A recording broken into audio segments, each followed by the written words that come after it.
ہمدردی کے بارے میں بائبل کی آیات۔ یسایہ 49 باب 16 آیت۔ دیکھ میں نے تیری صورت اپنی ہتھیلیوں پر کھود رکھی ہے اور تیری شہر پناہ ہمیشہ میرے سامنے ہے۔ افسیوں 4 باب 32 آیت۔ اور ایک دوسرے پر مہربان اور نرم دل ہو، اور جس طرح خدا نے مسیح میں تمہارے قصور معاف کیے ہیں، تم بھی ایک دوسرے کے قصور معاف کرو۔ زبور 103 13 آیت۔ جیسے باپ اپنے بیٹوں پر ترس کھاتا ہے، ویسے ہی خداوند ان پر جو اس سے ڈرتے ہیں ترس کھاتا ہے۔ یسایہ 30 باب 18 آیت۔ تو بھی خدا تم پر مہربانی کرنے کے لیے انتظار کرے گا اور تم پر رحم کرنے کے لیے بلند ہوگا، کیونکہ خداوند عادل خدا ہے۔ مبارک ہیں وہ سب جو اس کا انتظار کرتے ہیں۔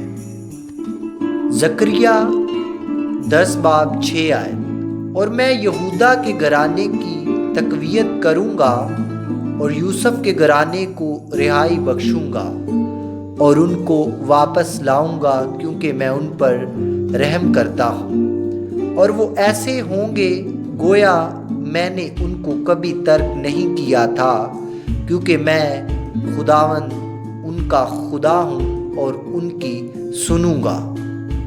عبرانیوں 4 باب 15 آیت۔ کیونکہ ہمارا ایسا سردار کاہن نہیں جو ہماری کمزوریوں میں ہمارا ہمدرد نہ ہو سکے، بلکہ وہ سب باتوں میں ہماری طرح آزمایا گیا تو بھی بے گناہ رہا۔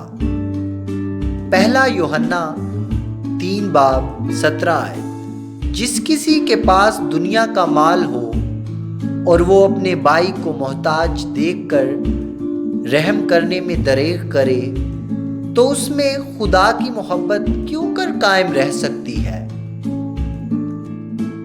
پہلا پطرس 3 باب 8 آیت۔ غرض سب کے سب یکدل اور ہمدرد ہو، برادرانہ محبت رکھو، نرم دل اور فروتن بنو۔ دوسرا کرنتھیوں 1 باب 3 آیت۔ ہمارے خداوند یسوع مسیح کے خدا اور باپ کی حمد ہو، جو رحمتوں کا باپ اور ہر طرح کی تسلی کا خدا ہے۔ دوسرا کرنتھیوں 1 باب 4 آیت۔ وہ ہماری سب مصیبتوں میں ہم کو تسلی دیتا ہے، تاکہ ہم اس تسلی کے سبب سے جو خدا ہمیں بخشتا ہے ان کو بھی تسلی دے سکیں جو کسی طرح کی مصیبت میں ہیں۔ کلسیوں 3 باب 12 آیت۔ پس خدا کے برگزیدوں کی طرح جو پاک اور عزیز ہیں، دردمندی اور مہربانی اور فروتنی اور حلم اور تحمل کا لباس پہنو۔ زکریا 7 باب 9 آیت۔ کہ رب الافواج نے یوں فرمایا تھا کہ راستی سے عدالت کرو اور ہر شخص اپنے بھائی پر کرم اور رحم کیا کرے۔ یسایہ 49 باب 15 آیت۔ کیا ممکن ہے کہ کوئی ماں اپنے شیر خوار بچے کو بھول جائے اور اپنے رحم کے فرزند پر ترس نہ کھائے؟ ہاں، وہ شاید بھول جائے، پر میں تجھے نہ بھولوں گا۔ آمین۔ ہمارے چینل کو سبسکرائب کریں نئی ویڈیوز کے لیے۔ شکریہ۔